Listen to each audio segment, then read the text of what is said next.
जिस तालाब में सूअर, गाय, भैंस, कुत्ता, बिल्ली सब पानी पी रहा है, उस तालाब में, इसी भारत में इंसान को पानी पीने से रोका गया। इस इतिहास को कौन बदलेगा? पहले ये बताए। गौरव भाटिया बदलेंगे? मनोज तिवारी बदलेंगे? भाजपा के आदेश गुप्ता बदलेंगे?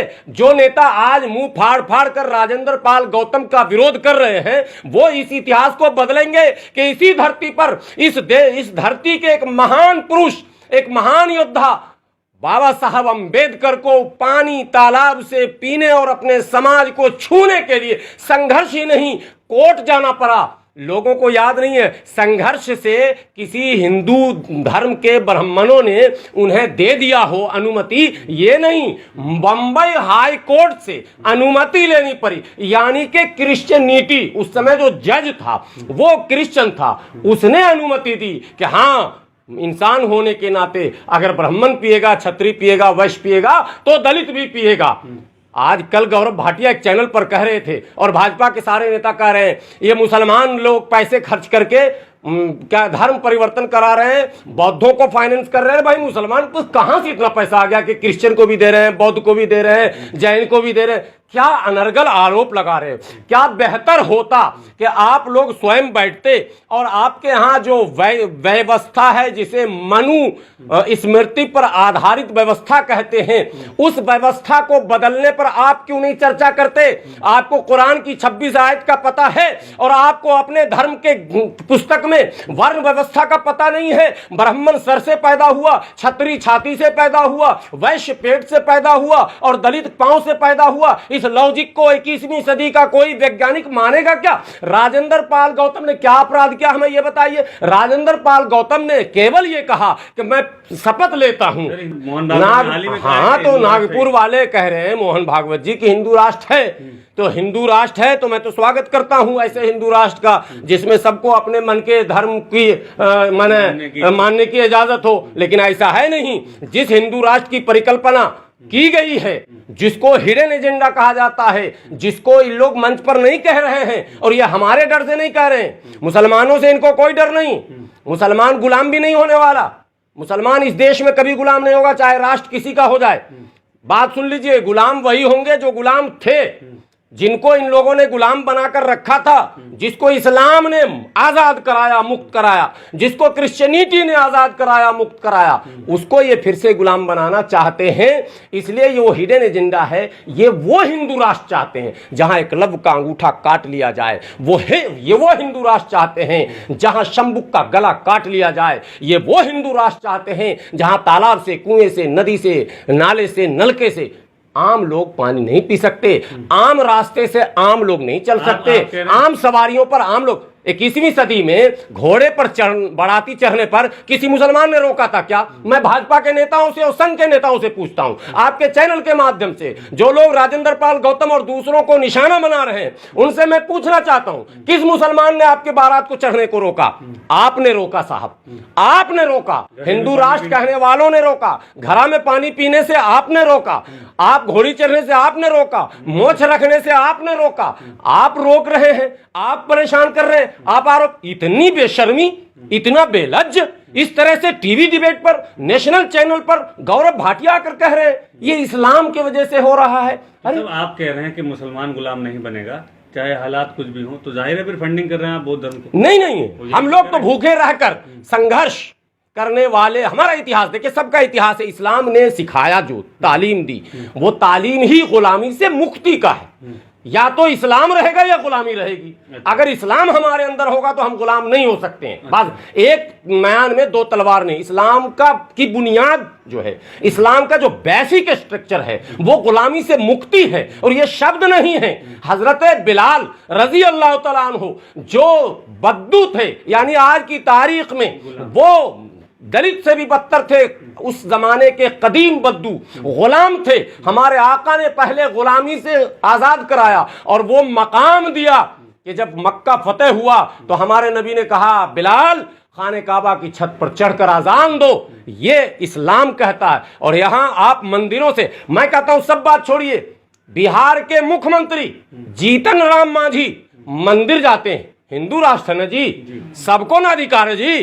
जीतन राम मांझी हिंदू है या नहीं है, पहले ये भाजपा के लोग जवाब दें, है या नहीं है वो जवाब दें। जीतन राम मांझी जब गए मंदिर से निकले, गंगा जल से उसका शुद्धिकरण किया गया, यानी गंगा जल जीतन राम मांझी से पवित्र है। उस गंगा जल जिसमें हजारों लाखों करोड़ों मल रोज प्रवाहित होते हैं, और वो जीतन राम मांझी जो रोज सुबह में 4 बार नहाता होगा, बगैर नहाए कपड़ा पहनता नहीं होगा, साफ रहता होगा, और साफ तो रहते ही है वो, और वो मुख्यमंत्री है साहब बिहार के, और मंदिर जहां प्रवेश पर मंदिर धुलाया गया।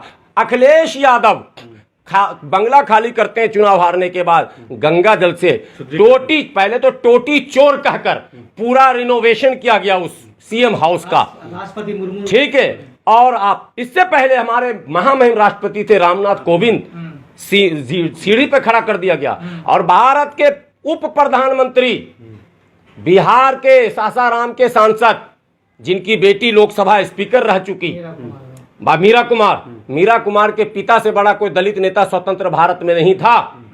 क्या हुआ आपको पता है?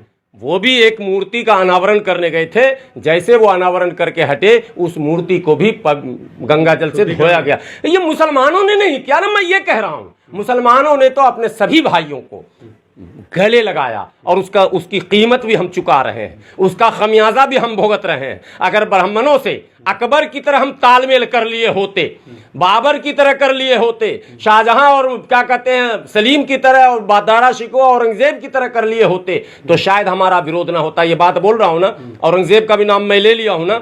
इन सबों के इतिहास को उलट के सही ढंग से अगर पढ़ लिया जाए, तो जो अपर कास्ट हिंदू थे, यानी ब्राह्मण क्षत्रिय, इनका जबरदस्त इनसे गठबंधन था। और यही कारण है कि अंग्रेज सिर्फ 100 साल सही ढंग से हुकूमत नहीं किया, भारत में नारा लग गया, अंग्रेजों भारत छोड़ो। मैं पूछना चाहता हूं, मुगलों भारत छोड़ो का नारा क्यों नहीं लगा, जबकि 300-350 साल मुगल रहे?